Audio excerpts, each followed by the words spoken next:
जय भारत। आज से हम लोग नया चैप्टर स्टार्ट करने वाले हैं, लॉगरिदम। और ये बहुत ही इम्पोर्टेंट है। इसका जो यूज़ है हर एक चैप्टर में मिलेगा।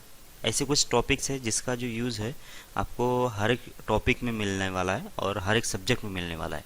तो जैसे कि ट्रिग्नोमेट्री होता है, लॉगरिदम है, इनइक्वालिटी है और क्वाड्रेटिक है। ये जो टॉपिक्स है इनका जो यूज़ है ये सारे सारे मतलब टॉपिक्स सब्जेक्ट में और सारे चैप्टर में इसका यूज़ होगा। तो इसलिए इसको समझ में लेना बहुत ज़रूरी बनता है।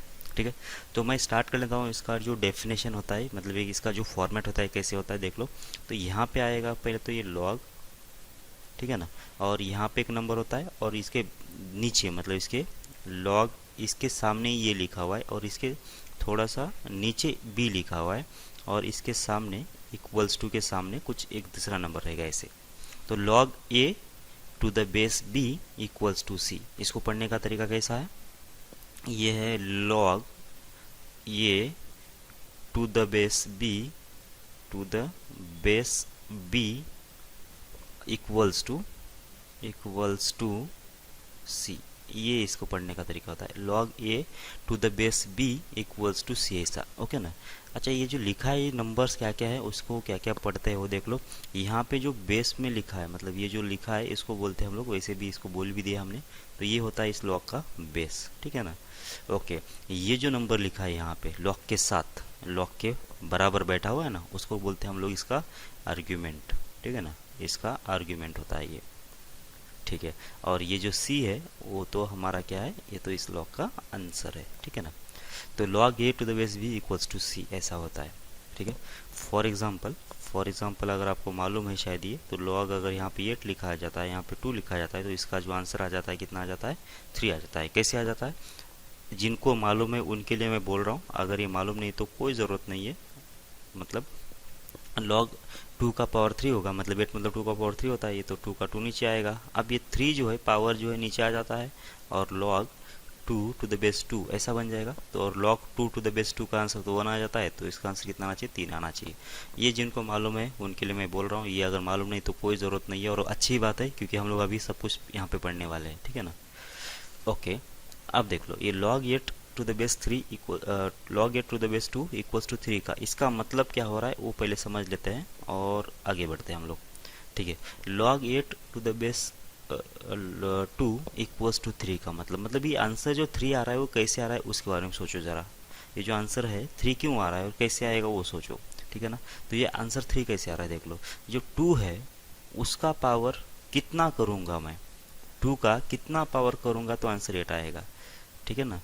2 का कितना पावर, ठीक है ना, कितना पावर कितना आना चाहिए, 8 आ जाना चाहिए बस। ये जो होता है वो होता है लॉग, ठीक है। इसका जो आंसर आएगा 2 का कितना पावर करेंगे तो आंसर 8 आएगा, ये जो होता है लॉग का आंसर। समझ में आ रहा है कि आपको? देख लो कैसे। अब 2 का पावर कितना करेंगे तो आंसर 8 आएगा, आंसर आएगा 3। 2 का क्यूब होता है ना, ये 2 का क्यूब होता है कितना, 8 होता है। इसका मतलब मैं 2 का 3 पावर करूंगा तब जाके आंसर 8 आएगा। मतलब 2 का कितना पावर 8 आएगा तो आंसर कितना है इसका, 3 पावर करना पड़ेगा बस। ये लॉग जो देगा कैसे देगा देखो अभी। अब यहाँ पे अगर लिखा है तो लॉग यहाँ पे है ए और ये बी, तो बी का मुझे कितना पावर करना पड़े ताकि ये आंसर ये निकले। बी का कितना पावर करना है ताकि ये आंसर ये निकले। इसका जो पावर है मतलब इसका जो आंसर है वो इधर लिखा जाएगा सी का मतलब क्या होता है कि बी का पावर जब मैं सी करूँगा तो आंसर ये आ जाना चाहिए। समझ में आ रही है आपको बात? ये चीज़ समझ में आ रहा है?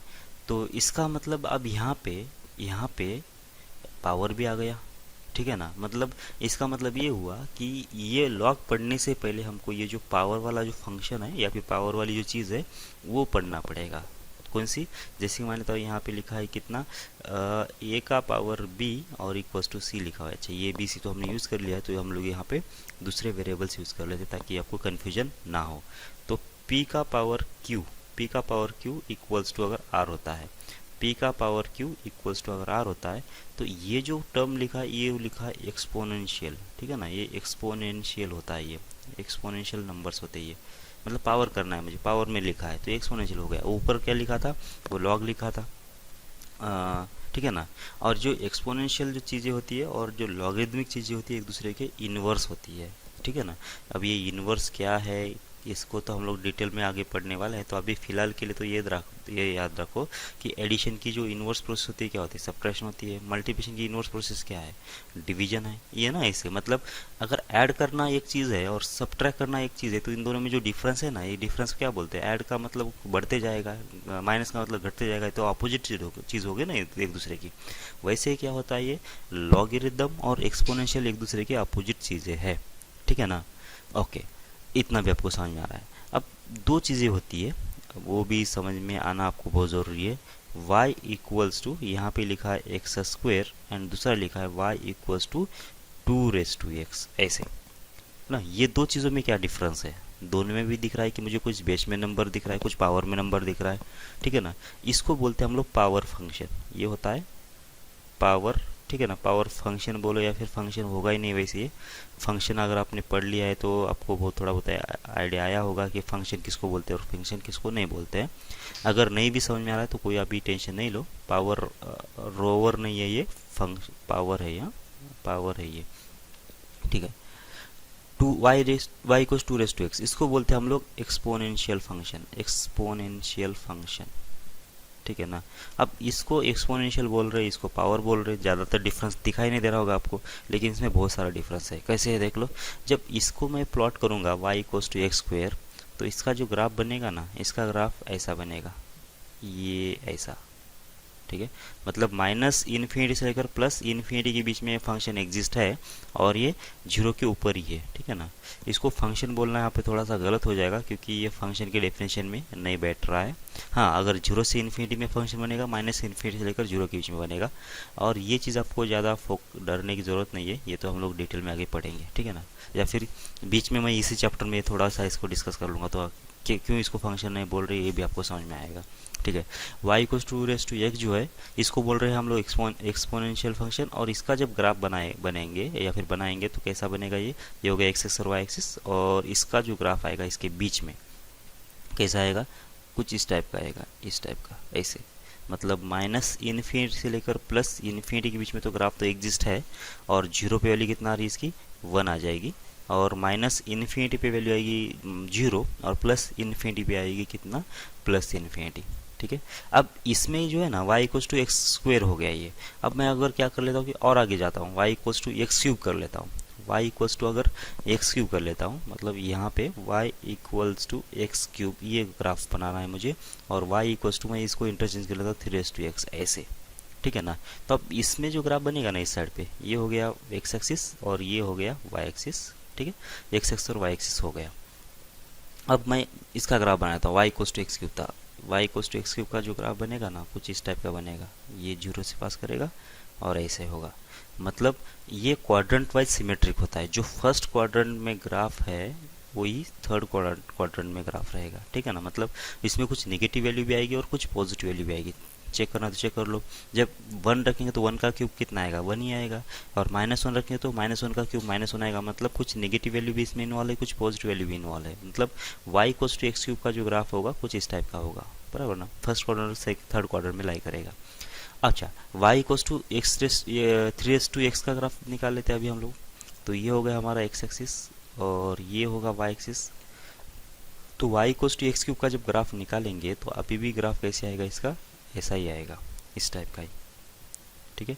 मतलब एक्सपोनेंशियल ग्राफ हमेशा कितने आते हैं, माइनस इन्फिनिटी से लेकर प्लस इन्फिनिटी में तो एग्जिस्ट है, लेकिन माइनस इन्फिनिटी भी अभी भी इसका वैल्यू जीरो है, जीरो पे वैल्यू कितना आ जाएगी, 1 आ जाएगी, और प्लस इन्फिनिटी वैल्यू कितना आ जाएगी, प्लस इन्फिनिटी आएगी।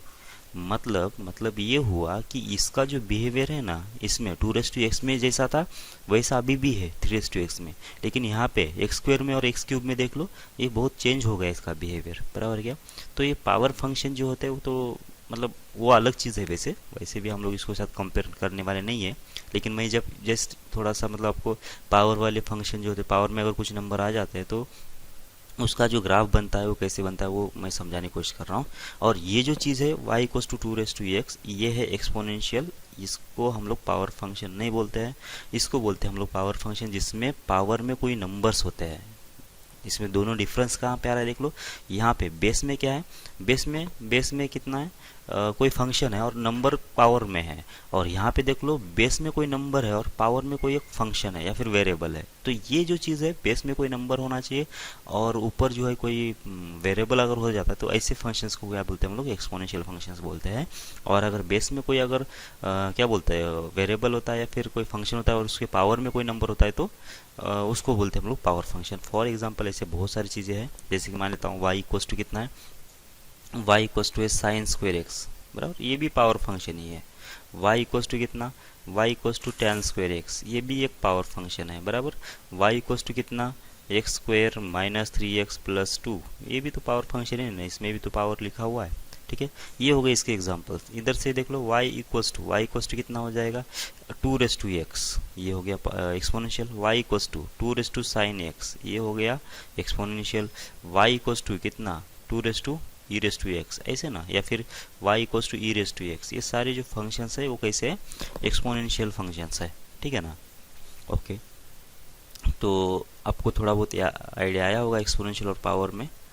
मतलब बेस में क्या होना चाहिए, बेस में कोई नंबर होना चाहिए और उसके पावर में, मतलब उसके जो प्रेस टू करेंगे उसमें कोई फंक्शन होना ज़रूरी है।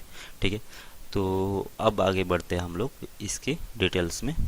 तो सबसे पहले तो हम लोग पावर एक्सपोनेंशियल फंक्शन ही पढ़ लेते हैं। पावर फंक्शन को हम लोग ज़्यादा अहमियत नहीं रख देते हैं, क्यों नहीं देते ये भी आपको पता चल जाएगा। ठीक है ना, ओके।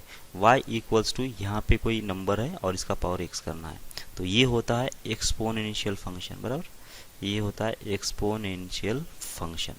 ठीक है, अब इसके एक्सपोनेंशियल क्यों बोल रहे हैं इसको और इसका डोमेन और रेंज क्या होता है वो देख लेते हैं हम लोग।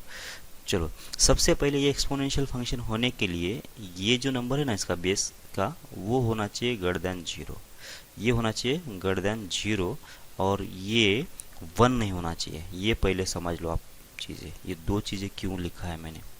ये की वैल्यू ग्रेटर देन 0 होना चाहिए और ये की वैल्यू 1 नहीं होना चाहिए, तब जाके क्या होगा, इसके ये एक्सपोनेंशियल फंक्शन बनेगा। सबसे पहले ये की वैल्यू 1 क्यों नहीं होना चाहिए उसके बारे में सोचो।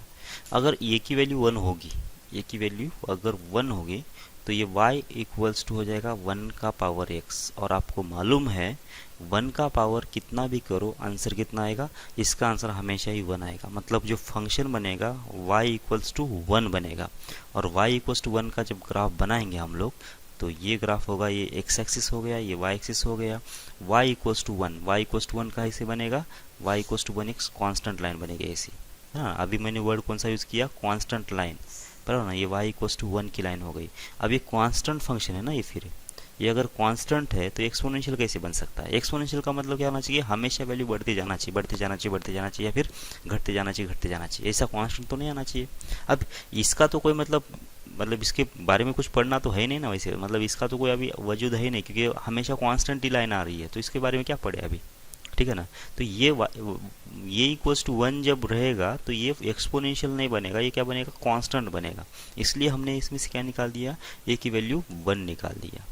ठीक है ना, ओके। अब ये की वैल्यू ग्रेटर देन 0 होना चाहिए, ये क्यों होना चाहिए, तो उसके लिए हम लोग क्या कर लेते हैं, ये की वैल्यू मान लेता हूँ कितना है, -2 है, ऐसा मान के चलते हैं, और थोड़ा सा मतलब कुछ वैल्यूज़ को प्लॉट करने की कोशिश कर लेते हैं। तो ये की वैल्यू जब -2 होगी तो y इक्वल्स टू कितना होना चाहिए फंक्शन, -2 का पावर कितना होगा, x होगा।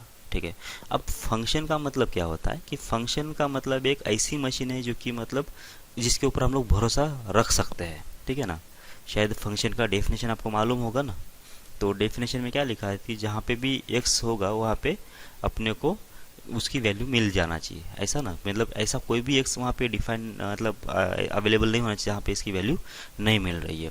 ठीक है, तो y इक्वल्स टू -2 का पावर x आ गया। अब देख लो यहाँ पे x की वैल्यू मैंने कितना रख दिया, 1 रख दिया, तो y की वैल्यू कितना आ जाएगी, -2, x की वैल्यू कितना रख दिया, 0 रख दिया, y की वैल्यू कितना आ गई, वो तो आ गई 1, x की वैल्यू कितना रख दिया मैंने 2, y की वैल्यू कितना आ जाएगी 4, x की वैल्यू रख दिया मैंने कितना 3, y की वैल्यू कितना आ गई -8। जब मैं इसको प्लॉट करने की कोशिश करूँ ना, जब प्लॉट करने की कोशिश करूँगा तो ये हो गया x एक्सिस और ये हो गया y एक्सिस। तो अब एक एक नंबर को हम लोग प्लॉट करते हैं। देखो, जब x की वैल्यू 1 होगी, 1 मतलब यहाँ पे कोई 1 रहेगा, तो 1 पे वैल्यू कितना आ रही है, -2, मतलब यहाँ पे कोई वैल्यू है। ठीक है ना, और x की वैल्यू 0 पे कितना आ रही है, 1 आ रही है। ठीक है, ये है 1 मान के चलो। और ये है -2, ऐसा मान के चलो। ठीक है, इसके बाद जब x की वैल्यू कितना होगी 2 होगी तो 2 पे, तो मान लेता हूँ यहाँ पे 2 है तो 2 पे कितना वैल्यू आ रही है 4 आ रही है, मतलब बहुत ऊपर चला गया। और बाद में कितना x की वैल्यू जब 3 होगी ना 3 पे तो बहुत ही हद हो गई, -8 आ गया, बहुत नीचे आ गया वैसे। 3 पे तो कितना आ गया -8, मतलब बहुत नीचे आ गया। मतलब ग्राफ जो है ना इसके ऊपर भी इससे पास करेगा, इस पॉइंट से पास करेगा, इस पॉइंट से पास करेगा और इस पॉइंट से पास करेगा। ठीक है ना, मतलब ऐसा कुछ ग्राफ होना चाहिए, ऐसा मुझे लग रहा है। लेकिन इतना इजी नहीं है अभी, मतलब ग्राफ निकालना और भी इतना भी इजी नहीं है। क्यों इजी नहीं है? जब x की वैल्यू कितना रख देता हूँ मैं, x की वैल्यू अगर मैंने रख दिया 1/2, तो y इक्वल कितना हो जाएगा -2 का पावर हो जाएगा 1/2। इसका मतलब कितना हो गया, √(-2) हो गया ना। इसका मतलब 1/2 पे तो वैल्यू एग्जिस्ट ही नहीं है ना, ये 1/2 पे तो वैल्यू एग्जिस्ट ही नहीं है, क्योंकि ये √(-2) आ रहा है। √(-2) मतलब क्या हो गया, ये तो हो गया इमेजिनरी नंबर, और इमेजिनरी नंबर का कोई वजूद नहीं है। इसको कहाँ पे, ये नंबर्स कहाँ पे होते हैं उसके बारे में कोई आता पता नहीं है। नंबर लाइन के रेस्पेक्ट में हम लोग इमेजिनरी नंबर्स को प्लॉट नहीं कर सकते। ठीक है, तो इसका मतलब ये पॉइंट आएगा कहाँ पे, 1/2 पे वैल्यू कितना आएगी वो भी कोई आइडिया नहीं है। ठीक है ना, ऐसा नहीं है कि मतलब सिर्फ 1/2 पे प्रॉब्लम है बोल के, 1/4 पे भी वही प्रॉब्लम आएगा, 1/6 पे भी वही प्रॉब्लम आएगा, 1/8 पे भी वही प्रॉब्लम आएगा, 1/10 पे भी मतलब नीचे जब भी इवन नंबर बनेगा ना, या फिर और भी नंबर्स, मतलब 3/2 पे भी वही प्रॉब्लम आएगा, 5/4 पे भी वही प्रॉब्लम आएगा। ऐसे कितने नंबर्स है जहाँ पे उसका कोई मतलब वैल्यू पता ही नहीं चलेगा। ठीक है, इसका मतलब इसके अंदर कितने कितने एम्प्टी स्पेस है जहाँ पे मुझे वैल्यू नहीं मिल रही है, इसके बारे में मुझे कुछ आइडिया आएगा ही नहीं, इसके बारे में कुछ आइडिया आएगा नहीं। तो इसका मतलब जिसके बारे में मतलब बहुत सारी चीज़ें अननोन्स है, ऐसे फंक्शंस के बारे में पढ़ना मतलब वो दिमाग खाली रख करने का बात है। ठीक है ना, तो एक तो मतलब ये प्रॉपर रीज़न नहीं है वैसे, लेकिन ऐसी चीज़ें है कि मतलब इसमें जो है कि कुछ जगह पे ये फंक्शन डिफाइन है, कुछ जगह पे डिफाइन नहीं है, तो इसकी मन मर्जी चल रही है ना। तो ऐसे वाले फंक्शंस के बारे में, प्रॉपर्टीज़ के बारे में पढ़ना है तो हम लोग इसका एक स्पेशल केस देखेंगे और उसी में पढ़ेंगे, मतलब जनरलाइज तो नहीं कर सकते इसको। तो ये तो डिपेंड करेगा कि यहाँ पे कितना लिखा गया है और यहाँ पे कितना लिखा गया है, उसके ऊपर इसका बिहेवियर जो है हमेशा डिपेंड करते रहेगा। तो इसलिए जब, और ये ऐसा कब बनेगा जब ये की वैल्यू नेगेटिव होगी तब। अगर ये की वैल्यू पॉजिटिव होगी तो ऐसा कुछ नहीं बनेगा, ये तो उसमें एक पैटर्न बनेगा। मतलब प्रीवियस वैल्यू को देख के मैं अगले वैल्यू के बारे में प्रेडिक्ट कर सकता हूँ या फिर बोल सकता हूँ। यहाँ पे ऐसा नहीं हो रहा है, कुछ वैल्यू ऊपर जा रही है, कुछ वैल्यू नीचे जा रही है, और सडनली कुछ वैल्यू जो है वैनिश हो रही है वहाँ पे जहाँ पे वैल्यू भी मिल नहीं रहा। तो इस रीज़न की वजह से हम लोग ये नेगेटिव वैल्यू पे इसका बिहेवियर हम लोग चेक नहीं करेंगे या फिर फंक्शन को हम लोग पढ़ेंगे नहीं। और अगर नेगेटिव वैल्यू पे पढ़ना ही है तो हम लोग उस स्पेशल केस को ही पढ़ेंगे जहाँ पे ए की वैल्यू डिफाइन होनी चाहिए और एक्स की वैल्यू कितना है, किस रेंज में है, वो हमको दिया जाएगा, और उसी दौरान हम लोग उस वैल्यू को देखेंगे, उसके बाहर नहीं देखेंगे। मतलब इसके पैटर्न के बारे में कुछ नहीं सोचेंगे। ठीक है ना, अब देख लेते जब ए की वैल्यू गर्दन 0 होती है तो वाकई इसमें क्या होता है, कुछ पैटर्न मिलता है क्या। तो एक और बार फिर से y की वैल्यू कितना, y इक्वल्स टू कितना होगा, y इक्वल्स टू यहाँ पे है a⁻x। ठीक है, अभी आपको पता चल रहा होगा कि ये की वैल्यू ग्रेटर देन 0 क्यों बोल रहा हूँ मैं, और ये की वैल्यू 1 क्यों नहीं बोल रहा हूँ। ठीक है ना, अगर ऐसा होता है तब जाके ये प्रॉपर क्या है, एक्सपोनेंशियल फंक्शन है। ठीक है ना, ओके। और अगर ये कंडीशन अगर सेटिस्फाइड नहीं होती है तब जाके ये फंक्शन एक्सपोनेंशियल नहीं बनेगा। ठीक है, ये तो मतलब ये कंडीशन सेटिस्फाइड होना ही चाहिए तभी जाके आगे हम बढ़ेंगे। ओके, अब अगर मैं ये की वैल्यू पॉजिटिव है तो ये की वैल्यू मैं 2 रख देता हूँ, ये की वैल्यू 2 रख देते हैं। ठीक है, तो फंक्शन क्या बन गया, y इक्वल्स टू बन गया ये 2⁻x। ठीक है ना, अब देख लो x की वैल्यू रखते जाओ इसके अंदर और y की वैल्यू निकालते जाओ। तो x की वैल्यू कितना रख दिया मैंने, रख दिया मान लेते 0, तो y की वैल्यू कितना आ गई, y की वैल्यू आ गई 1। अब x की वैल्यू रख दिया मैंने कितना 1, y की वैल्यू कितना आ गई, y की वैल्यू आ गई 2। x की वैल्यू रख दिया मैंने कितना 2, y की वैल्यू कितना आ गई, y की वैल्यू आ गई 4। x की वैल्यू रख दिया मैंने कितना 4, 4 नहीं 3 रख देते हैं, तो y की वैल्यू कितना आ जाएगी, 8 आ जाएगी। 4 पे कितना आ जाएगा 16। ठीक है ना, और x की वैल्यू जब मैंने कितना रख दिया -1 नो, -1 पे, तो y की वैल्यू कितना आ जाएगी 1/2। x की वैल्यू रख दिया -2, तो y की वैल्यू कितना आ जाएगी 1/4। x की वैल्यू कितना रख दिया -3, तो y की वैल्यू कितना आ जाएगी 2 का पावर हो जाएगा -3 जो कि होता है 1/8 बराबर है।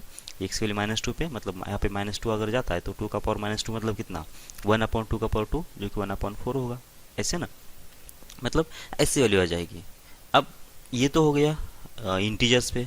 आपको अगर डाउट आ रहा है कि इसमें भी फ्रैक्शनल नंबर लेके देख लेते हैं, यहाँ पे भी एग्जिस्ट कर रहा है नहीं कर रहा है देख लो, तो जब एक्स की वैल्यू कितना रख देंगे हम लोग 1/2, तो वाई की वैल्यू कितना आ जाएगी पता चल रहा है आपको। एक्स की वैल्यू जब 1/2 रखेंगे तो वाई की वैल्यू इस वाले केस में बनेगा कितना, इस वाले केस में बनने वाला है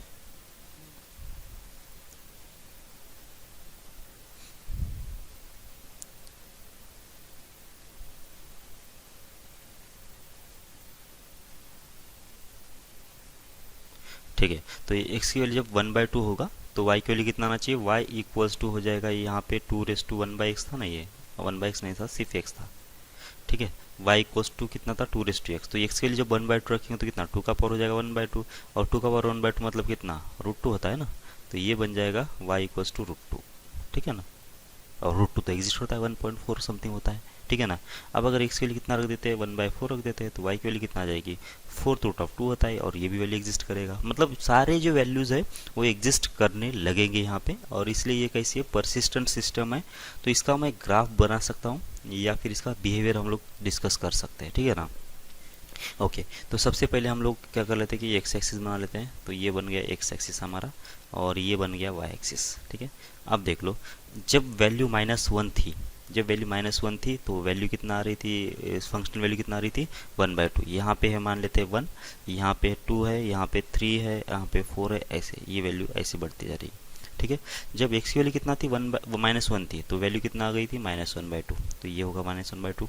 जब एक्स की वैल्यू कितना थी -2 तो आंसर कितना आया था +1/4, मतलब इससे भी आधे डिस्टेंस के ऊपर, मतलब यहाँ पे वैल्यू आ जाएगी।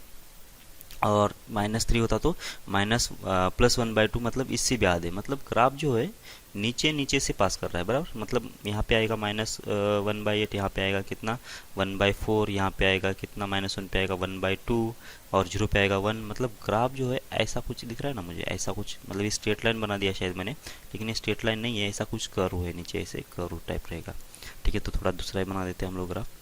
तो ग्राफ जो होगा ये -∞ पे 0 से स्टार्ट करेगा और इसे कुछ मतलब कर्व टाइप रहेगा ऐसे ना, ऐसे कुछ कर्व टाइप रहेगा। और इसके बाद 1 पे कितना आ रहा था, 1 पे आ रहा था 2, मतलब ये वैल्यू, 2 पे कितना आ रहा था 4, मतलब ये वैल्यू, मतलब ऐसे एकदम से ऐसे इंक्रीज करने लगेगा। अब देख लो ग्राफ अगर ऐसा है, ग्राफ अगर ऐसा है कि मतलब ऐसे तलवार टाइप ना, तलवार टाइप अगर ग्राफ है तो मुझे पता चल रहा है कि जब मैं लेफ्ट साइड पे जा रहा हूँ ना, लेफ्ट साइड पे जा रहा हो तो हर जगह पे तो वैल्यू डिफाइन है, मतलब इसको मैंने सॉलिड बना दिया है ग्राफ को, मतलब हर जगह पे मतलब कोई ना कोई ग्राफ निकाल दिया है। तो इसका मतलब ये हुआ कि ये 1/2 पे भी कुछ ना कुछ वैल्यू आ जाएगी, 1/2 पे वैल्यू आ जाएगी, 1/3 पे भी कुछ ना कुछ वैल्यू आ जाएगी, 1 पे भी कुछ ना कुछ आ जाएगी, 1.1 पे भी आएगी, 1.2 पे भी कोई ना कोई वैल्यू आ ही जाएगी वैसे, मतलब ग्राफ जो है कंटिन्यूस है, ठीक है ना। और हर जगह पे डिफाइन है, और इसका एक पैटर्न भी है। कैसे पैटर्न है देख लो, मैं जब लेफ्ट टू राइट ट्रैवल कर रहा हूँ ना, लेफ्ट टू राइट ट्रैवल जब कर रहा हूँ तो हर एक वैल्यू जो है प्रीवियस वैल्यू से बड़ी होती जा रही है, ठीक है ना। जो -1 पे वैल्यू है और 0 पे वैल्यू है, 0 पे वैल्यू ज़्यादा ही है -1 से, फिर 1 पे 0 पे जो वैल्यू है और 1/2 पे जो वैल्यू है, 1/2 पे जो वैल्यू है 0 से ज़्यादा ही है 1/2 और 1 की वैल्यू के कंपेरिजन में 1 की वैल्यू जो है बड़ी है। मतलब जब लेफ्ट टू राइट जा रहा हूँ मैं तो ग्राफ जो है क्या कर रहा है, इंक्रीज कर रहा है, स्टार्ट कर रहा है, इंक्रीज कर रहा है, बराबर है क्या। अगर अगर आपको किसी ने बोला कि 2 का पावर 1 एंड 2 का पावर 8 इसमें से कौन बड़ा है, तो कैलकुलेशन करने की ज़रूरत ही नहीं है, जितना हम लोग ऊपर नंबर बड़ा लिखेंगे उतना आंसर इसका बड़ा हो जाएगा। क्यों, क्योंकि इसका ग्राफ जो है इंक्रीजिंग टाइप का है, तो जितना मैं राइट पे चला जाऊंगा उतना मेरा आंसर जो आएगा कितना आएगा, ज़्यादा आएगा। अगर किसी ने बोला कि 2 का पावर 1/2 एंड 2 का पावर 1/3 इसके बीच में कौन बड़ा है, तो सबसे पहले देखना पड़ेगा क्या कि कौन सा पावर, मतलब 1/2 बड़ा है या 1/3 बड़ा है, 1/2 ज़्यादा है फिर 1/3 ज़्यादा है, तो जितना मैं आगे जाऊंगा उतना उसका आंसर बढ़ाते जाएगा। तो 1/2 कहाँ पे रहेगा, ये रहा 1/2, और 1/3 कहाँ पे रहेगा, इससे भी पहले आएगा, बराबर। 1/3 तो मतलब होता है कितना 0.3 होता है, और 1/2 मतलब होता है 0.5, मतलब 1/3 कम है और 1/2 ज़्यादा है, इसका मतलब 1/2 पे जो वैल्यू आएगी वो ज़्यादा आना चाहिए था, ठीक है। तो ये ग्राफ बनेगा, और ये कैसा है कि कंटिन्यूअस है, हर जगह पे डिफाइन है, और इसके बारे में मुझे इसका बिहेवियर भी पता चल रहा है और सब कुछ पता चल रहा है, बराबर। और क्या, अच्छा यहाँ से आप लोग इसका डोमेन बोल सकते हो। डोमेन का मतलब समझ में आता है आप लोगों को, डोमेन का मतलब ये होता है कि ये जो ग्राफ है या फिर ये फंक्शन है कौन से x की वैल्यू पे डिफाइन है। और यहाँ पे मुझे दिख रहा है कि माइनस इन्फिनिटी से लेकर प्लस इन्फिनिटी के बीच में ये कहीं पे भी मतलब ऐसा पॉइंट नहीं जहाँ पे डिफाइन ना हो। तो इसलिए इसका जो डोमेन होगा क्या होना चाहिए, ये ऑल रियल नंबर्स होगा। ठीक है, ऑल रियल नंबर्स लिखो या फिर माइनस इन्फिनिटी से लेकर प्लस इन्फिनिटी लिख दो, और इसको भी ओपन और इसको भी ओपन, दोनों का मतलब सेम ही होगा। ठीक है ना। डोमेन कितना हो गया फिर, आर से आर होगा या फिर माइनस इन्फिनिटी से लेकर प्लस इन्फिनिटी होगा। इसका रेंज पता चल रहा है आपको कितना आ जाता है। रेंज का मतलब कितना होता है कि जब x की वैल्यू हमने रख दिया है इसके अंदर, x की वैल्यू हमने रख दिया तो y की वैल्यू क्या क्या आएगी, y की वैल्यू क्या क्या आएगी। तो देख लो यहाँ पे y की वैल्यू मतलब क्या कि जो ये जो ग्रीन वाला ग्राफ है उसके हिसाब से कौन से y के वैल्यूज कवर हो गए। अब ये जो ग्रीन वाला ग्राफ है ना, वो तो कभी x एक्सिस के नीचे है नहीं। एक्स एक्सिस के नीचे अगर नहीं है तो इसका मतलब ये हुआ कि इस ग्रीन लाइन से, ग्रीन ग्राफ से कोई भी नेगेटिव वैल्यू तो जनरेट होने वाली नहीं है। और सबसे मिनिमम वैल्यू कौन सी आएगी, देखो ये सबसे मिनिमम वैल्यू ये यहाँ से आएगी, है ना। मतलब क्या कर रहा है कि इस ग्राफ का जो टेंडेंसी है डिक्रीज होने वाला है, लेकिन ये डिक्रीज तब तक हो जाएगा जब तक ये एक्स एक्स को मीट करेगा। ठीक है ना, ये जब एक्स एक्स को मीट जब तक नहीं करेगा तब तक ही डिक्रीज होगा। उसके बाद ये, और ये डिक्रीज का मतलब इसको एक्स एक्स को एग्जैक्टली कब मीट करने वाला है, जब एक्स की वैल्यू कितना होगी, माइनस इन्फिनिटी होगी। क्योंकि देख लो ना, ये 2 का पावर एक्स था ना, ये जब एक्स की वैल्यू कितना रख देते हैं हम लोग, माइनस इन्फिनिटी रख देते हैं, तो ये हो जाएगा कितना, 1/2 का पावर इन्फिनिटी। 2 का पावर इन्फिनिटी होता है इन्फिनिटी, और 1/इन्फिनिटी कितना होगा, वो हो जाएगा 0। इसका मतलब ये जो ग्रीन वाला लाइन है, ये एक्स एक्स को टच करने के लिए एक्स के लिए कितना होना चाहिए, माइनस इन्फिनिटी होना चाहिए। और माइनस इन्फिनिटी ऐसा कोई नंबर दुनिया में एग्जिस्ट है ही नहीं जिसकी हम लोग वैल्यू निकाल सकते हैं। माइनस इन्फिनिटी का मतलब क्या होता है, मैं बार बार समझाता हूँ कैसे, कि ये जो नंबर है अगर मुझे मालूम है, मान लेता हूँ ये कौन सा नंबर है, ये कोई भी नंबर मान लेते कि 1000 नंबर मुझे मालूम था, तो इस 1000 नंबर के बाद वाले नंबर मुझे कोई मालूम ही नहीं है। तो ये जो इन्फिनिटी होता है, इस 1000 नंबर के बाद में जितने भी नंबर्स आते हैं उस सबको हम लोग क्या बोलते हैं, इन्फिनिटी बोलते हैं। बराबर क्या, वो नंबर ये भी होगा, ये नंबर ये भी होगा, ये नंबर ये भी हो सकता है। मतलब इसलिए उसका जो एग्जैक्ट जो वैल्यू है वो किसी को, मतलब हम लोग बोल ही नहीं सकते कि कितना है। बस जितने नंबर अपने को मालूम है उसके बाहर का नंबर वो हो जाएगा इन्फिनिटी। ठीक है, तो अब देख लो, अगर ये 1/इन्फिनिटी कितना होता है, 0 अगर है, तो अब ये इन्फिनिटी को जाके टच करने वाला। अब ये टच करेगा तो कौन सी पॉइंट पे करेगा, यहाँ पे टच करेगा या फिर यहाँ पे टच करेगा या फिर यहाँ पे टच करेगा या फिर यहाँ पे टच करेगा, क्योंकि ये सारे नंबर तो मेरे इन्फिनिटी है, तो ये तो कोई आता पता नहीं है। इसलिए इस लाइन को क्या बोला था, ये सिम्प्टोट बोला जाता है, जो क्या करती है कि इस ग्राफ को, ये जो ग्राफ है इस लाइन को टच करने की कोशिश करेगा। और टच एक्चुअली कहाँ पे करेगा, रियल पॉइंट के बाहर जाके। तो ऐसे लाइन को क्या बोलते हैं हम लोग, ये सिम्प्टोट्स। बराबर है क्या। और ये शायद हमने थोड़ा बीच में भी पढ़ लिया होगा वो टैन वाले ग्राफ में, नहीं पढ़ लिया तो कोई ज़रूरत नहीं, इसके बारे में आपको डिटेल में पढ़ना है। बस ये वर्ड आ गया इसलिए मैं इसको बोल रहा हूँ यहाँ पे। ठीक है ना। ये सिम्प्टोट का मतलब ऐसी लाइन होती है जो कि उस ग्राफ को टच करने की कोशिश करते हैं, लेकिन रियल पॉइंट पे टच करने करते हैं, इन्फिनिटी के बाहर जाके टच करते हैं। टैन एक्स में भी ऐसा होता है, π/2 की जो लाइन है, या फिर e⁻x में भी होता है, log x में भी मिल जाता है आपको ये सिम्प्टोट। बहुत सारे ग्राफ में ऐसे मिल जाते हैं, जैसे वो sec x के ग्राफ में मिल जाएगा, cosec x के ग्राफ मिल जाएगा, और क्वाटेक्स के भी ग्राफ में मिल जाएगा ये सिम्प्टोट आपको। ऐसे मतलब ऐसे लाइन जो कि रियल पॉइंट में नहीं टच करते, लेकिन उसकी जो टेंडेंसी होती है ग्राफ की और इस लाइन की हमेशा क्लोज आते जाने की होती है। ठीक है ना। तो ऐसी वाली लाइंस को ये सिम्प्टोट बोला जाता है। ये तो हम लोग आगे डिस्कस कर लेंगे। ठीक है, आपका यहाँ पे क्या कंसर्न था, वैसे इसका रेंज निकालना था। तो इसका मतलब ये जो ग्राफ है इस लाइन को टच करने की कोशिश करेगा, मतलब वैल्यू जो है उसकी 0 करने की कोशिश करेगा। मतलब ये 0 को आने की कोशिश कर रहा है। बराबर है। अब ये 0 के नीचे तो उतरने की बात है नहीं, मतलब इस लाइन के नीचे तो आने का बात हो ही नहीं वैसे, क्योंकि ये कभी निगेटिव वैल्यू देगा ही नहीं। एक्सपोनेंशियल फंक्शन की वैल्यू कभी भी निगेटिव आती नहीं है। अगर चेक करना है तो चेक कर लो सारी वैल्यू के लिए, क्योंकि सबसे छोटा नंबर तो माइनस इन्फिनिटी है। माइनस इन्फिनिटी वैल्यू कितना आ रही है, 0 आ रही है। अब इससे तो मतलब ग्राफ हमेशा डिक्रीज कर रहा है। अब इससे कम अगर आंसर लाना है मुझे, तो ये माइनस इन्फिनिटी से भी पीछे जाना पड़ेगा, और माइनस इन्फिनिटी से पीछे तो कोई दूसरा नंबर है नहीं। इसका मतलब माइनस इन्फिनिटी वैल्यू 0 आ गई, और प्लस इन्फिनिटी वैल्यू कितना आ रही है, देख लो ना। ये जब आगे आगे मैं बढ़ते जा रहा हूँ तो वैल्यू तो एकदम से बढ़ रही है। तो इसका मतलब प्लस इन्फिनिटी भी कितना आएगा, इन्फिनिटी आएगा। अब ये इन्फिनिटी भी कोई मतलब रियल वैल्यू नहीं है, और ये 0 जो वैल्यू आ रही है कहाँ पे आ रही है, माइनस इन्फिनिटी पे आ रही है। और माइनस इन्फिनिटी भी कोई नंबर हमारा है नहीं, मतलब कोई रियल नंबर है नहीं। तो इसका मतलब वहाँ पे मुझे ओपन करना पड़ेगा और यहाँ पे भी ओपन करना पड़ेगा। तो रेंज आपको समझ में आ रहा है क्या, कितना हो जाएगा?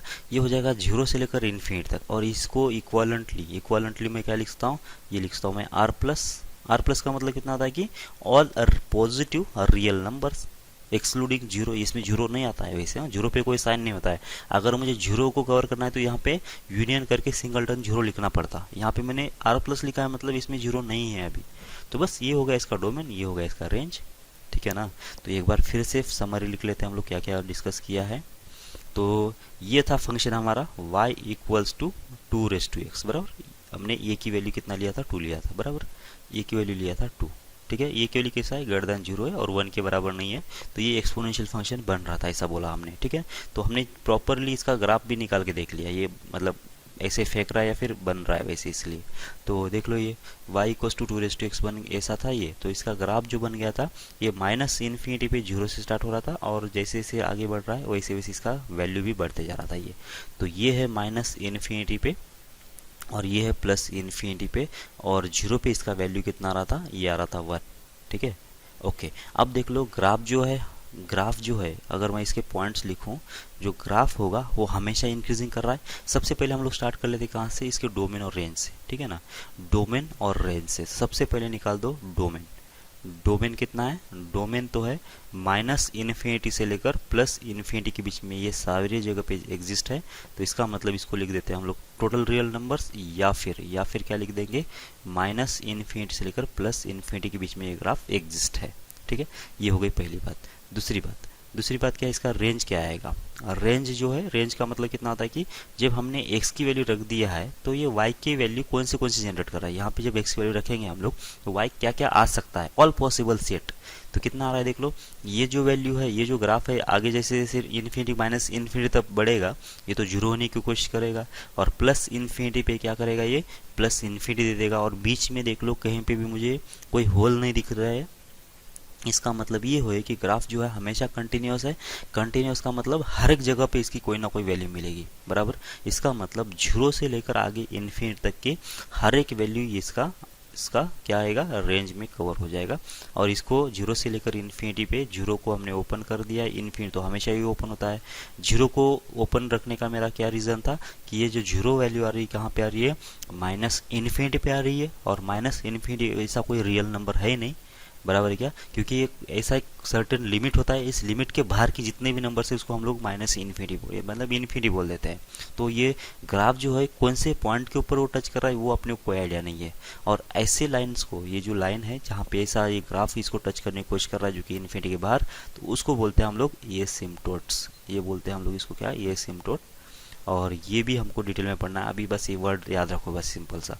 तो रेंज कितना है, फिर 0 से इन्फिनिटी बोल दो या फिर इसको आर प्लस बोल दो। मैं बार बार बोल रहा हूँ आर प्लस में 0 कवर नहीं किया जाता है। तो आर प्लस मतलब सिर्फ पॉजिटिव वैल्यू होते हैं, मतलब 0 को छोड़ के जितने भी आगे वैल्यूज है वो सारे आर प्लस है।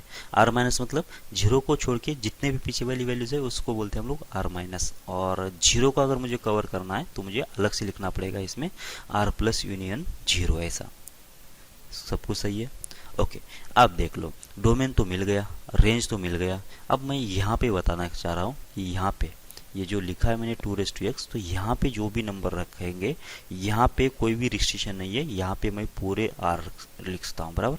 ऑल रियल नंबर्स यहाँ पे लिखता हूँ। और यहाँ पे जो वैल्यू आएगी, मतलब इसका जो आंसर आएगा वो कितना आएगा, वो हमेशा कितना आएगा, आर प्लस आएगा। मतलब हमेशा ही पॉजिटिव नंबर आएगा, नेगेटिव नंबर कभी भी नहीं आएगा, ठीक है।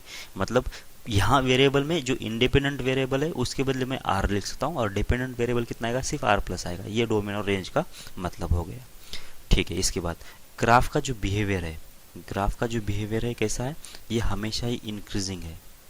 समझ में आ रहा है आपको, ये हमेशा ही इंक्रीजिंग है, ये कभी भी डिक्रीज नहीं हो रहा है।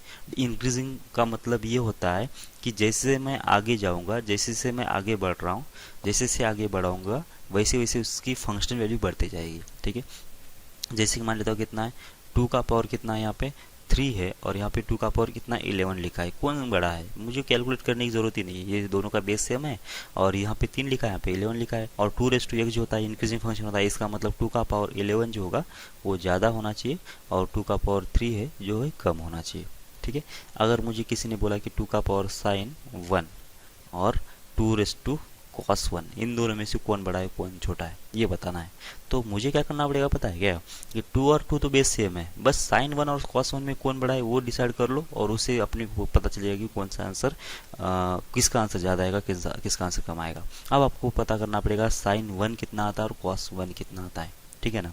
तो sin 1 की वैल्यू कितना आएगी और cos 1 की वैल्यू कितना आएगी, चलो ये मैं भी कर देता हूँ इसको। तो उसके लिए मुझे क्या करना पड़ेगा, अच्छा साइन 1 तो वैल्यू मुझे मालूम नहीं है, मुझे तो स्टैंडर्ड वैल्यू मालूम होते हैं किसके किसके, साइन 0 के, साइन 30 के, साइन 45 के और साइन 60 के, साइन 90 के, बस इतने वैल्यू पता होते हैं। और शायद फिजिक्स में अगर पढ़ लिया हो तो साइन 53 या समथिंग, इससे 2-3 वैल्यू मालूम होंगी आपको अलग से, लेकिन साइन 1 का जो है ना वैल्यू तो मालूम नहीं है।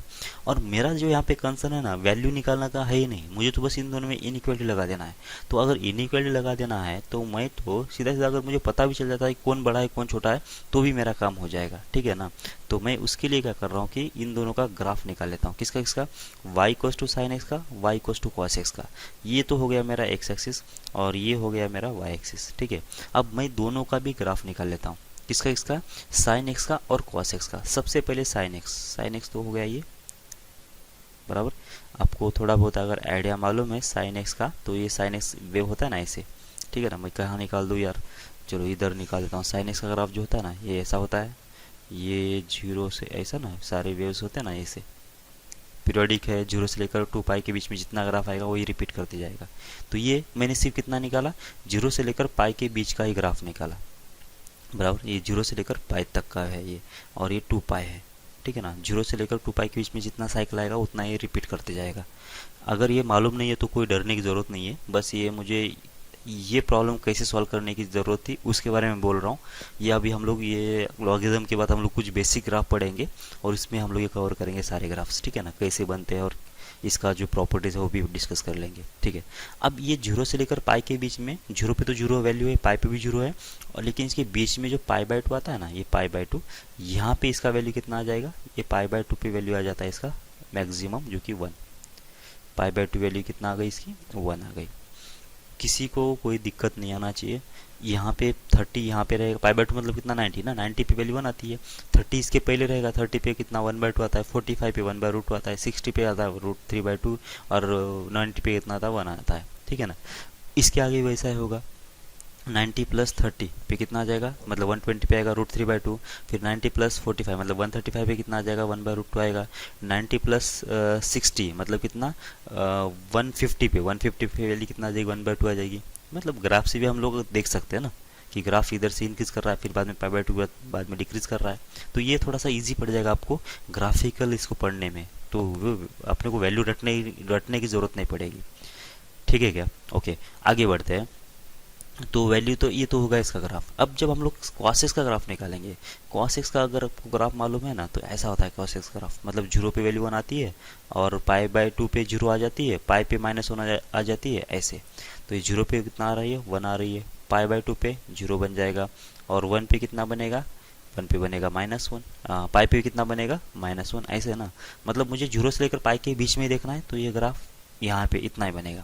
मैं फिर से बोल रहा हूँ, अगर ये भी आपको ज़्यादा समझ नहीं आ रहा है ग्राफ तो ज़्यादा टेंशन नहीं लो, ये भी हम लोग क्लियर करने वाले हैं या फिर आगे देखने वाले हैं, ठीक है। अब देख लो, ये तो हो गया, 0 पे वैल्यू कितना आ जाएगी 1 और पाई बाय 2 पे वैल्यू कितना आ जाएगी, वो तो आ जाएगी 0। मतलब ग्राफ तो इससे पास करने वाला है, ग्राफ तो इससे पास करेगा, इससे ग्राफ पास होगा। और पाई पे वैल्यू कितना आ जाएगी -1 आ जाएगी, मतलब ग्राफ कुछ इस टाइप का भी रहेगा ऐसे, ठीक है ना। ग्राफ जो होगा ऐसा कुछ होगा, ये स्ट्रेट लाइन नहीं है, वैसे आपको स्ट्रेट लाइन नज़र आ रहा होगा या फिर मैंने भी निकाला भी होगा, तो स्ट्रेट लाइन नहीं है, ऐसा कुछ कर्व है, इस टाइप का ही कर्व है, ऐसा है। मतलब इधर से ऊपर ऐसे कनक्यू डाउनवर्ड और इधर से अपवर्ड है, ठीक है ना। चलो इस कर्व के बारे में अपने को सोचना नहीं है, बस इसका रफ बिहेवियर चाहिए था, अपने को रफ बिहेवियर मिल गया। अब अपने को चाहिए क्या कि साइन 1 की वैल्यू ज़्यादा है या फिर साइन cos 1 की वैल्यू ज़्यादा है, वो देखना पड़ेगा। सबसे पहले जो पाई बाय 2 है वो कितना है नंबर में वो लिख लो। पाई बाय 2 मतलब कितना, पाई की वैल्यू नंबर में कितनी होती है 3.14। अगर किसी को मालूम नहीं है तो ये रट लो या वैल्यू याद रख लो कि पाई की जो नंबर में वैल्यू होती है ना, वो 3.14 होती है, आपको मालूम ही होगा वैसे। और ये 180 डिग्री, ये जो 180 जो है पाई की वैल्यू किसके अंदर है, डिग्री के अंदर है, और नंबर में कितना होता है पाई, 3.14 होता है। तो इसको जब मैंने कितना डिवाइड कर लिया, 2 से अगर डिवाइड कर लेता हूँ तो ये कितना हो गया, 1.57 के समथिंग, बराबर ना। तो इसका मतलब ये हुआ जो पाई बाय 2 है वो नंबर वाइज कितना है, 1.57 है, बराबर। तो मेरा 1 जो होगा इसके पहले ही होगा, फिर 1 जो होगा इसके पहले ही होगा। अच्छा, यहाँ पे जो है, यहाँ पे ये दोनों एक दूसरे को इंटरसेक्ट कर रहे हैं। ये इंटरसेक्ट कब करेंगे पता है कि आपको, साइन एक्स और कॉस एक्स इंटरसेक्ट कब करेंगे, तो उसके लिए मुझे क्या करना पड़ेगा, इन दोनों को सॉल्व करना पड़ेगा। ये किसका ग्राफ है, Y cos to cos X का, ये किसका ग्राफ है, वाई कोस साइन एक्स का है। तो इन दोनों को सॉल्व करना मतलब Y cos to cos X और वाई कोस साइन एक्स को सॉल्व करना मतलब ये टर्म को सॉल्व करना, cos x equals to sine X, ये कब आएगा वो देखना, बराबर है क्या। तो cos x equals to sine X. अब यहाँ पे ट्रिग्नोमेट्रिक इक्वेशन आ गया। अब शायद आपके बोर्ड में यही चल रहा है ट्रिग्नोमेट्रिक इक्वेशन, तो इसको सॉल्व करने की कोशिश कर लो, फिर कितना आता है आंसर, ठीक है ना। तो मैं यहाँ पे तो बोलता देता हूँ डायरेक्ट, तो साइन एक्स और cos x इनिशियली मतलब 0 से पाई बाय 2 के बीच में इक्वल कब बनता है, इक्वल बनता है जब x की वैल्यू पाई बाय 4 होती है, तो ठीक है ना। क्योंकि x के लिए जब पाई बाय 4 होगी ना, तो ये साइन पाई बाय 4 कितना होगा, 1/√2, कॉस पाई बाय 4 कितना होगा, ये भी 1/√2 होगा, दोनों तो मैच हो गए ना। इसका मतलब ये जो वैल्यू है, ये वैल्यू कौन सी है, ये है पाई बाय 4 की। और पाई बाय 4 नंबर में कितना होता है, इसका भी आधा ना, 1.57 का भी आधा, कितना हो गया, 0.7 समथिंग हुआ। ये समझ में आ रहा है आपको, 0.7, और ये ऐसा कुछ समथिंग बन जाएगा।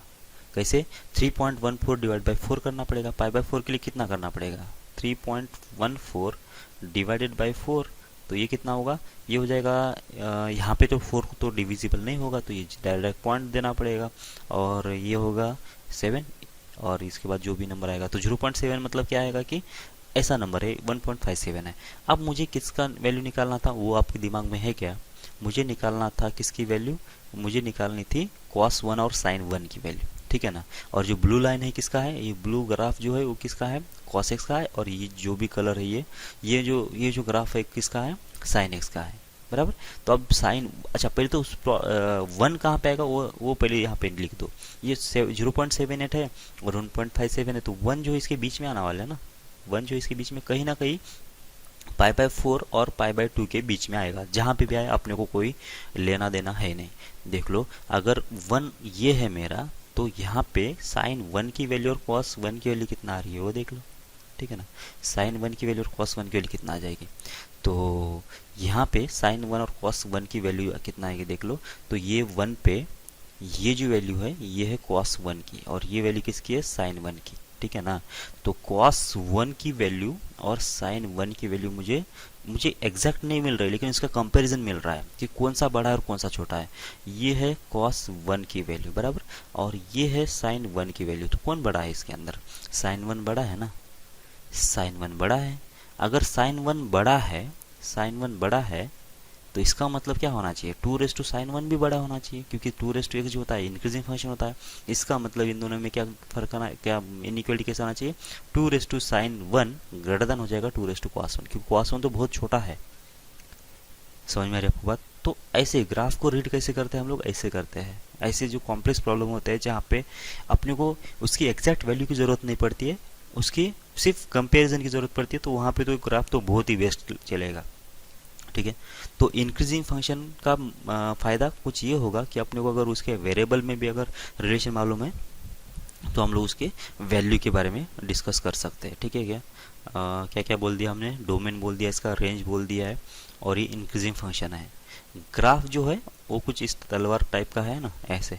तो ये वाला याद रखो हमेशा, ये ऐसे टाइप के जो ग्राफ होते हैं वो होते हैं एक्सपोनेंशियल फंक्शन, और इसका जो इक्वेशन होना चाहिए y=e⁻x होना चाहिए, ठीक है। ओके, बात आपको समझ में आ रही है, तो हम लोग आगे बढ़ते हैं। और दूसरा टाइप मतलब जब ये की वैल्यू मतलब ओके, फिर से एक बार ये बात समझ लो, ये का पावर कितना है, x है। अब इसके अंदर हमने क्या बोला कि ये की वैल्यू कितना नहीं होना चाहिए, 1 नहीं होना चाहिए, ठीक है ना। और ये की वैल्यू कितना होना चाहिए, ग्रेटर देन 0 होना चाहिए, ठीक है, ऐसा बोला हमने। ये बात आपको समझ में आ जाना चाहिए अच्छे से। और इसका डोमेन मतलब x कितना है, x बिलोंग्स टू आर, मतलब x की वैल्यू कुछ भी चलेगी, और y कितना होना चाहिए, y होना चाहिए सिर्फ ग्रेटर देन 0। ये कंडीशंस आपको समझ में आ रही है, देख लो कैसे।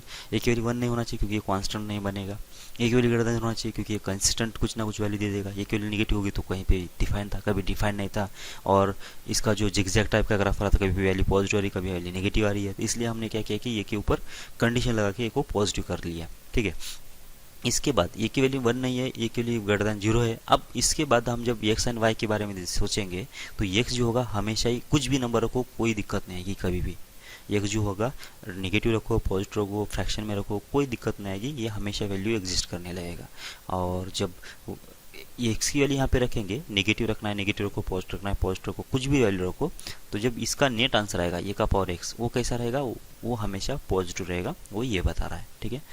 अब हम लोग क्या कर लेते हैं, हम लोग कर लेते हैं कुछ कंपैरिजन कर लेते हैं ग्राफ के बारे में, मतलब y equals to raise to X का, y equals to 3 raise to X का, y equals to 4 raise to X का, y equals to 5 raise to X का, ऐसे ग्राफ्स का। मतलब जब बेस बढ़ रहा है तो उस टाइम पे उस ग्राफ के फंक्शंस में या फिर बिहेवियर में कुछ चेंज तो होना चाहिए, लेकिन कैसा चेंज होगा उसके बारे में बात कर लेते हैं हम लोग। सबसे पहले तो ये हो गया एक्स एक्सिस, ठीक है, और ये हो गया वाई एक्सिस इसका, ठीक है।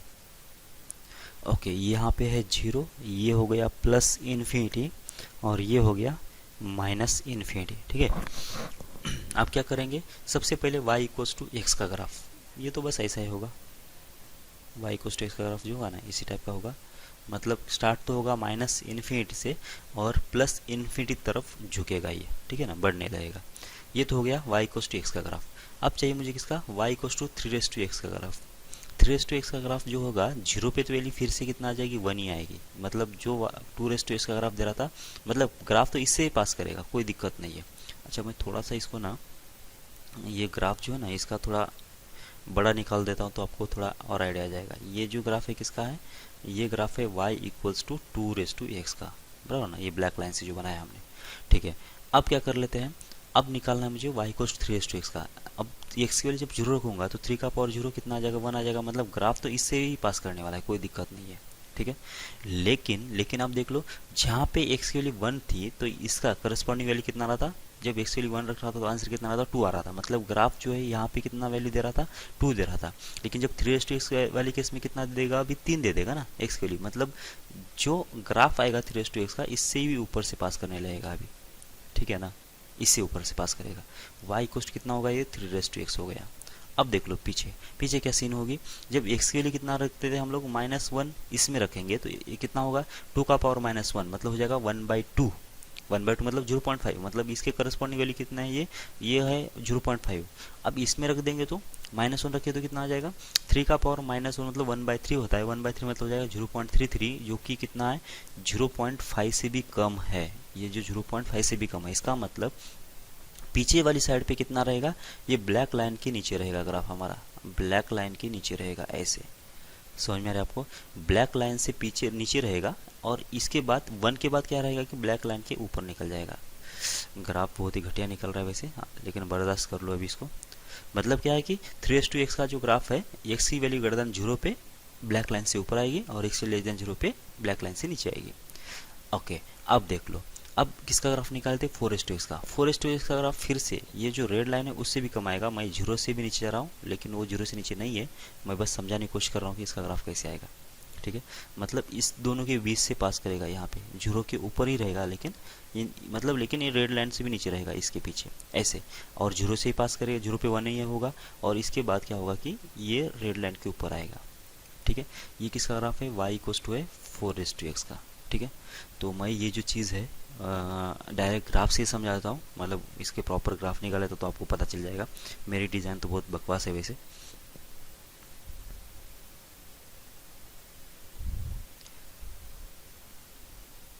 ओके, तो हम लोग यहाँ पे ग्राफ बना लेते हैं अभी, जैसे कि y इक्वल्स टू 2 का पावर x। देखो ये ग्राफ बन गया, ठीक है ना। एक और दूसरा ग्राफ बना लेते हैं, y इक्वल्स टू 3 का पावर x। देखो ये रेड वाला ग्राफ बन गया, ठीक है ना।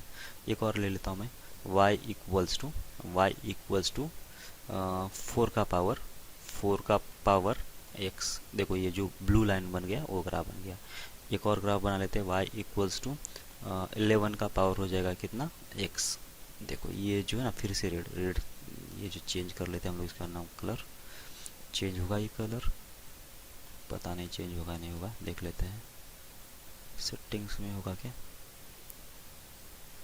कलर है यहाँ पे, ठीक है ना। ओके, तो इसको क्या करो, कौन सा कलर ले लें, येलो, ग्रीन तो ले लिया है उसने, येलो नहीं लिया ना, येलो भी ले लिया, चलो ब्लैक ही ले लेते हैं ना। ओके ठीक है। ओके, अब इसको मैं मिटा देता हूँ, इसको भी थोड़ा छोटा हो सकता है ये, बिल्कुल ओके, अच्छी बात है। तो इसको थोड़ा सा बीच में लेके आओ। ओके, अब इस टाइप के ग्राफ बन गए। थोड़ा इसको जूम कर दूँ क्या, मैं जूम कर दूँ, थोड़ा इजी आपको समझ में आ जाएगा। देखो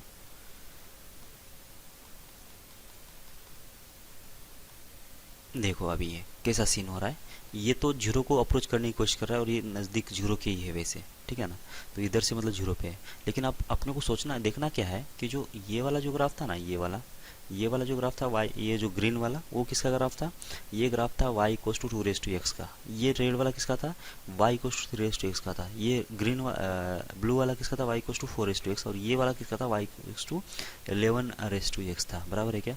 ये आएगा अभी कहाँ से आएगा, पता नहीं कहाँ से आएगा अभी, इसके इक्वेशंस कहाँ से आ जाते हैं।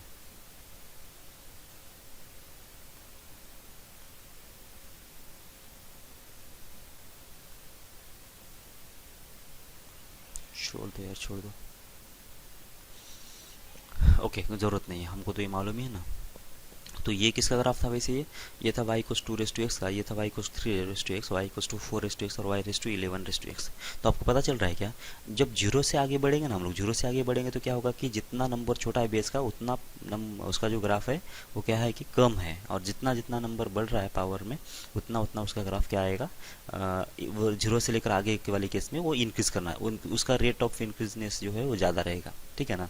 मतलब यहाँ पे सबसे 11 सबसे ज़्यादा है, फिर बाद में 4 है, बाद में 3 है, बाद में लास्ट में कितना है, y2 है, बराबर ना। तो ये मतलब जितना नंबर बढ़ा उतना x जीरो से आगे जाएगा तो उसका इफेक्ट ज़्यादा दिखेगा। लेकिन उसके अपोजिट जीरो से पीछे है, देख लो जो ग्रीन वाला लाइन है ना, वो किसका था, y इक्वल्स 2 था। अब इसमें सबसे ज़्यादा कौन है, y2 है, इसके बाद 3 है, उसके बाद 4 उसके बाद 11 है। बराबर समझ में आ रही है आपको, मतलब इसके पीछे का जो कहानी है समझ में आ रहा है क्या। मतलब ये हो रहा है कि जैसे जैसे हम लोग एक्स की वैल्यू ज़्यादा होगी, एक्स की वैल्यू ज़्यादा होगी, एक्स की वैल्यू गर्दन जीरो होगी, एक्स की वैल्यू गर्दन जीरो पे क्या होगा कि जितना बेस ज़्यादा होगा उतना उसका आंसर, उसका जो इंक्रीजनेस का जो रेट है वो ज़्यादा रहेगा। बराबर है क्या, मतलब 2 अगर ये है, 3 अगर ये है, तो 4 अगर एक्स ये है, तो 5 क्या होगा कि इसके ऊपर से पास करेगा, 6 इसके ऊपर से पास करेगा, 7 इसके ऊपर से पास करेगा, 11 इसके ऊपर से पास करेगा। मतलब जितना नंबर बेस में ज़्यादा उतना नंबर क्या होगा, एक्स वैल्यू ग्रेटर देन 0 पे उसका ग्राफ उसके ऊपर ऊपर आते जाएगा, ठीक है। और एक्स एक्सिस के पीछे, वाई एक्सिस के पीछे, मतलब जब एक्स की वैल्यू नेगेटिव होती है तो क्या होगा, जितना नंबर छोटा बेस का उतना उसका आंसर ज़्यादा होगा। मतलब ये जो है ये किसका है, y2 का है, मतलब ये सबसे बड़ा है अभी। और ये कैसा है, ये y इक्वल्स टू 3 का है, ये कैसा है, y4 का है। बराबर है क्या, मतलब इससे इसमें जितना बेस का नंबर ज़्यादा उतना उसका आंसर ज़्यादा, और इसमें एक्स एक्स के पीछे कैसा, वाई एक्स के पीछे कैसा, जितना बेस का नंबर ज़्यादा उतना उसका आंसर कम। बराबर, तो इसके नीचे से पास करके इसके ऊपर उठेगा वो ग्राफ, जितना नंबर बेस का ज़्यादा होगा उतना, ठीक है। और वही यहाँ पे समझा रहे हैं हम लोग, ठीक है। जो ये जो ग्राफ है वो किसका है, ये है y इक्वल्स टू 11 का, और x वाई एक्स के पीछे ये तो बहुत छोटा है, कम है वैल्यू, और इसके बाद एकदम से बढ़ गया, ठीक है। इसके बाद में ये कैसा है, ये जो ब्लू वाला ग्राफ है, ब्लू वाला किसका ग्राफ है वैसे, ये 4 का ग्राफ है। 4 का ग्राफ कैसे बन रहा है वैसे, ये बनेगा जीरो से पीछे, मतलब एक्स एक्स वाई एक्स के पीछे इसका जो ग्राफ है 11 के ऊपर है, और किसके, ये जो रेड लाइन है, रेड लाइन किसका ग्राफ होगा, 3 के भी बीच में है। और इसके आगे देखते हैं तो कितना आएगा, 3 के ऊपर चला गया और 11 के नीचे आ गया, मतलब उल्टा हो गया। ये इसका बिहेवियर होगा, ठीक है ना। तो इसका मतलब ये होगा, तो ये एक और मैं ग्राफ बना लेता हूँ किसका, तो y इक्वल्स टू अगर ए रेस टू एक्स होता है यहाँ पे, और ये की वैल्यू कितना होती है 1 ग्रेटर देन 0 है, और ये की वैल्यू कितना होती है 1 होती है, ये की वैल्यू कितना होती है 1 नहीं होती है, तब जाके इसके जो ग्राफ आते हैं ना, कैसे होना चाहिए ग्राफ, तो होता है ऐसे तलवार टाइप, हमेशा ही तलवार टाइप ही रहेगा, इस टाइप का ही रहेगा।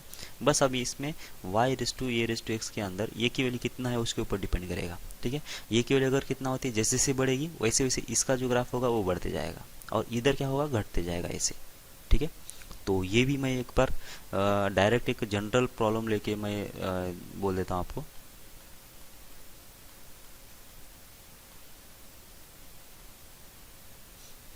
ठीक है, तो हम लोग क्या कर लेते हैं यहाँ पे y इक्वल्स टू एक वेरिएबल इंट्रोड्यूस कर लेते हैं, ये ना यही ले लेते हैं, और इसका रेस टू कर लेते हैं कितना x, ठीक है।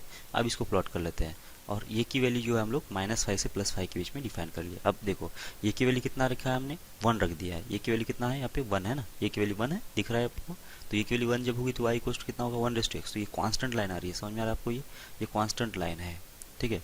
अब देखो मैं इसको अभी क्या कर रहा हूँ कि वैल्यू को मैं अभी इंक्रीज करूँगा ये के, ठीक है। तो देख लो ध्यान से क्या क्या हो रहा है, देखो ये बढ़ रहा है वैल्यू, अब ये कितना 1.67 है, तो ग्राफ जो हुआ ना मेरा, ग्राफ देख लो, ये इसकी थोड़ा ऊपर लेके आता हूँ मैं ऐसा, हाँ। तो अब देख लो जब मैं एक की वैल्यू इंक्रीज कर रहा हूँ तो आप यहाँ पे ध्यान रखो 1.67 पे है ना, उस पर ध्यान रखो तो कितना हो रहा है, देख लो ये बढ़ रहा है वैल्यू, तो बढ़ रहा है, तो ये इधर क्या हो रहा है कि इधर बढ़ रहा है और इधर घट रहा है, ये दोनों को साइमल्टेनियसली देख लो, एक्स एक्स के आगे वाई एक्स के आगे देख लो कि वैल्यू घट रहा है बढ़ रहा है, और वाई एक्स के पीछे देख लो ये वैल्यू नीचे जा रहा है, देख लो जा रहा है नीचे, ठीक है। अब देख लो फिर से वैल्यू घट रही है, तो फिर से वैल्यू घट रही है तो ये ऊपर आ रहा है, ये नीचे जा रहा है, ठीक है ना, मतलब ये वैल्यू इंक्रीज हो रही है, ये वैल्यू डिक्रीज हो रही है, ठीक है। ओके, देखो ये कांस्टेंट हो गया।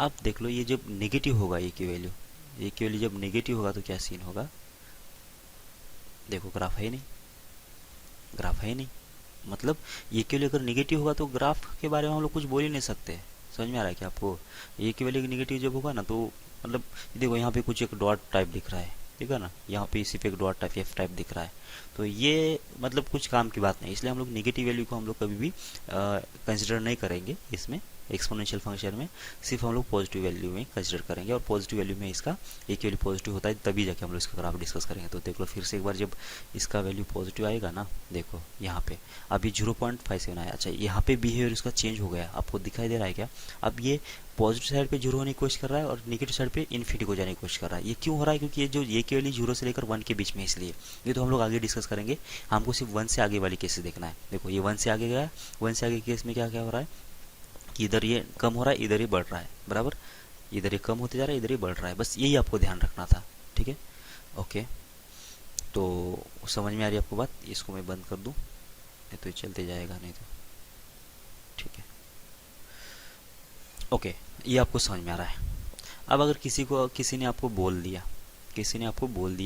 कि यहाँ पे 2 का पावर साइन 1 ये ज़्यादा है या फिर 3 का पावर साइन 1 ये ज़्यादा है, अब 2 का पावर साइन 1 ज़्यादा है या फिर 3 का पावर साइन 1 ज़्यादा है, अब बेस में चेंज हो गया, और ऊपर जो है बेस ऊपर का जो नंबर है वो सेम ही है, तो सबसे पहले देख लो कि इसका वैल्यू कितना है, साइन 1 का वैल्यू कितना है, तो अभी अभी जो इसे हमने ऊपर देख लिया था साइन 1 कितना आएगा, देख लो ये होगा ग्राफ साइन एक्स का, और ये है 1.57, ठीक है, और 1 कहाँ पे आएगा, यहाँ पे कहीं 1 आएगा, ठीक है, मतलब π/4 से भी आगे, तो अगर π/4 से भी अगर आगे आ रहा है तो ये था, ये 1 से थोड़ा सा कम वैल्यू आएगा, साइन 1 की वैल्यू कितना है 1 से थोड़ा सा कम वैल्यू है, और जब मैंने 2x का ग्राफ निकालूंगा तो ये होगा 2x, और जब 3x का ग्राफ निकालूंगा तो ये तो इससे नीचे से स्टार्ट होगा और इसके ऊपर से जाएगा ऐसे, ठीक है ना। तो साइन वन कितना है 1.57 है, तो ये 1.57 तो यहाँ पे आएगा, तो इसके ऊपर किसकी वैल्यू ज़्यादा है किसकी वैल्यू कम है, तो ये वैल्यू तो ब्लू वाली तो यहाँ पे आ गई, और रेड वाली यहाँ पे आ गई। ये किसका ग्राफ है वैसे y इक्वल्स टू 3x का, और ये किसका ग्राफ है y इक्वल्स 2x का, तो कौन सा बड़ा है कौन सा छोटा है, 3x वाला ज़्यादा है, तो ये हुआ है डायरेक्ट आंसर, 2 साइन 1 का जो आंसर है कम है, और 3 साइन 1 का आंसर ज़्यादा होगा। समझ में आ रही क्या आपको बात, ठीक है। अब अगर ये बात समझ में आ रही है तो अब हम लोग बढ़ते हैं आगे, ये तो इसके हम लोग इसके अभी प्रैक्टिस करना बाकी है, वैसे बस मैं थोड़ा सा बेसिक बोल दिया है। ओके, अब क्या कर लेते हैं, y equals to A raise to X है।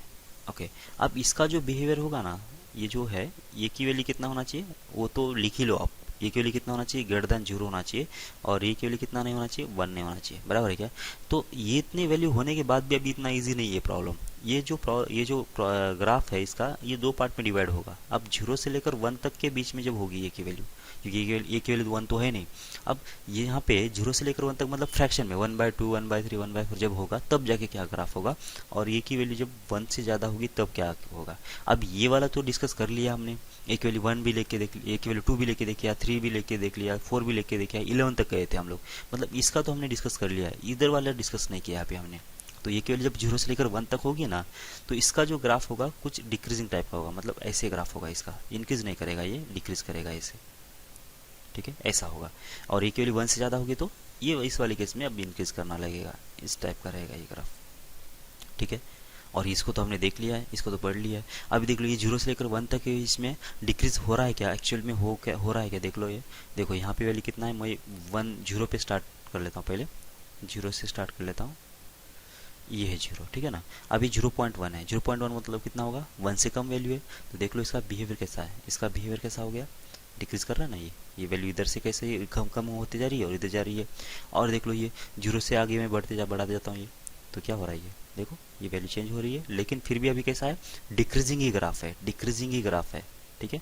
और जैसे जैसे मैं इसका 1 की तरफ जा रहा हूँ, जैसे जैसे 1 की तरफ जा रहा हूँ, वैसे वैसे ग्राफ जो है इधर से कैसा हो रहा है, इधर से ग्राफ नीचे झुक रहा है, नीचे झुक रहा है, इधर से ऊपर जा रहा है, बराबर है क्या।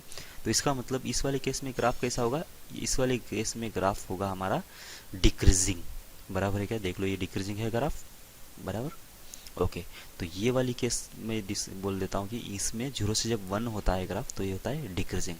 तो आपको करना क्या है, ग्राफ तो आपको डिक्रीजिंग पता चल गया, तो आपको बताना है कि इसका 1/2 या फिर 1/2 का पावर x क्या होगा इसका ग्राफ, और 1/3 का पावर x, और y इक्वल्स टू 1/4 का पावर x। मतलब इसका कंपैरिजन बताना है अपने को, कि जैसे मैंने इसका कंपैरिजन बता दिया ना कि ग्राफ कौन सा ऊपर रहेगा, कौन सा वो नीचे रहेगा और किस साइड पे रहेगा, जैसे यहाँ पे बनाया था ना इस टाइप के।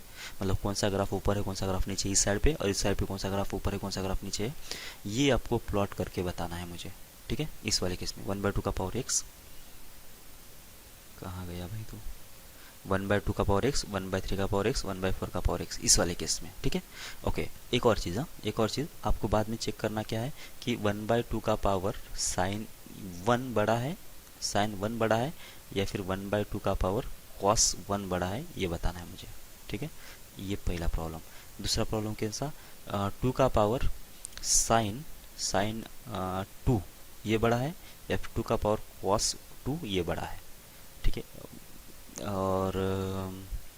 और कुछ काफ़ी है दो प्रॉब्लम। पहले तो इसका बिहेवियर मुझे बताओ, और बाद में ये दो प्रॉब्लम सॉल्व की, मतलब इसमें इन कौन बड़ा है कौन छोटा है ना, कौन सा भाई बड़ा है कौन सा छोटा है, वो बताना है आपको, ठीक है। जय भारत, अगली क्लास में मिलते हैं। ये ग्राफ आप कंप्लीट करके रखो, अगली क्लास में मैं इसका ग्राफ भी डिस्कस करूँगा, और आगे हम लोग लॉगरिथम को बढ़ते हैं, लॉगरिथम स्टार्ट कर लेते हैं। जय भारत।